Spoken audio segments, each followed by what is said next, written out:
નમસ્કાર ગુજરાત, સ્વાગત છે તમારું ધ માતા ગુજરાતીમાં. જાણીશું આજે દેશ અને દુનિયાના સૌથી મોટા સમાચાર. મિત્રો, રાષ્ટ્રપતિ દ્રૌપદી મુર્મુએ બુધવારે સવારે હરિયાણાના અંબાલા એરફોર્સ સ્ટેશનથી રાફેલ ફાઇટર જેટમાં ઉડાન ભરીને ઇતિહાસ રચ્યો છે. ફાઇટર સૂટ પહેરીને તેઓ રાફેલમાં બેઠા હતા અને જતી વખતે રાષ્ટ્રપતિએ હાથ હલાવીને અભિવાદન કર્યું હતું.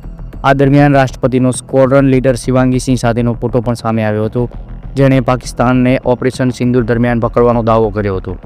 રાષ્ટ્રપતિ દ્રૌપદી મુર્મુએ 29 ઓક્ટોબર 2025ના રોજ અંબાલા એરબેઝ પર રાફેલ જેટ ઉડાવ્યું હતું. આ એ જ વિમાન છે જેનો ઉપયોગ ઓપરેશન સિંદૂરમાં પાકિસ્તાની આતંકવાદી અડ્ડાઓ પર હુમલો કરવામાં થયો હતો.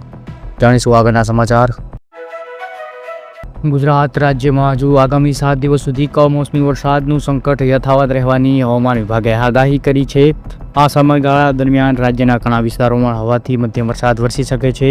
હવામાન આગાહીકાર અંબાલાલ પટેલ અનુસાર અરબી સમુદ્રમાં સર્જાયેલું ડિપ્રેશન ગુજરાત તરફ આવવાના કારણે વરસાદ જોર વધશે. ખાસ કરીને સૌરાષ્ટ્ર, ઉત્તર ગુજરાત અને દક્ષિણ ગુજરાત વિસ્તારોમાં વરસાદનું જોર રહેવાનું અનુમાન દર્શાવવામાં આવી રહ્યું છે. પીએમ મોદી 2 દિવસના ગુજરાતે પ્રવાસે.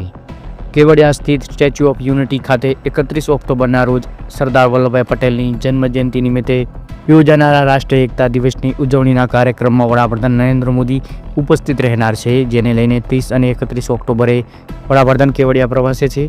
કેવડિયા પહેલાં તેઓ સાંજે 4 વાગે વડોદરા એરપોર્ટ પર ખાતે ઉતરશે, જ્યાંથી તેઓ હેલિકોપ્ટર મારફતે કેવડિયા જવા રવાના થશે. વાતાવરણ ખરાબ હશે તો પીએમ બાય રોડ જવાની શક્યતા છે. જાણીશું આગળના સમાચાર.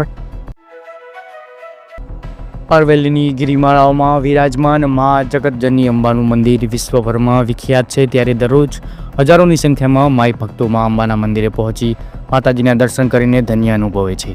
હાલમાં દિવાળી વેકેશનને કારણે ભક્તોનું ઘોડાપુર અંબાજી મંદિર ખાતે ઉમટી પડ્યું હતું.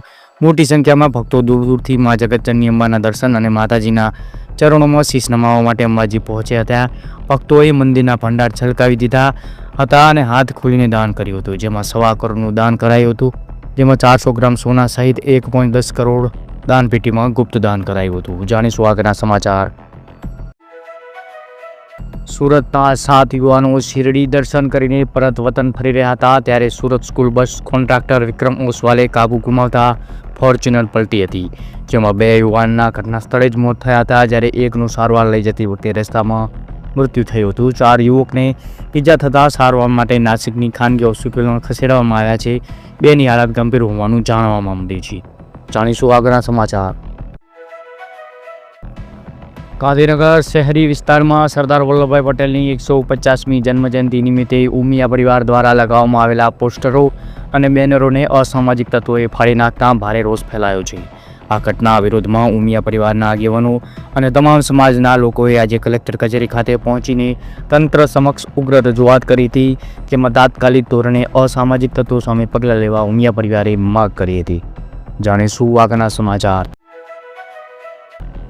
સમગ્ર દક્ષિણ ગુજરાતમાં છેલ્લા 2 દિવસથી વરસેલા અણધાર્યા કમોસમી વરસાદને કારણે ખેડૂતોની હાલત ફફોડી બની છે. ખેતરોમાં ઉભેલા અને કાપણી કરીને તૈયાર થયેલા ડાંગર અને શેરડીના પાકને વ્યાપક નુકસાન થતાં ખેડૂતોના માથે આભ તૂટી પડ્યું છે. આ ગંભીર પરિસ્થિતિને જોતા રાજ્યના મુખ્યમંત્રી ભૂપેન્દ્ર પટેલ દ્વારા તાત્કાલિક પગલાં લેવામાં આવ્યા છે અને તમામ મંત્રીઓ તેમજ ધારાસભ્યોને પોતાના વિસ્તારમાં નુકસાનનો સર્વે કરવામાં આદેશ આપવામાં આવે છે.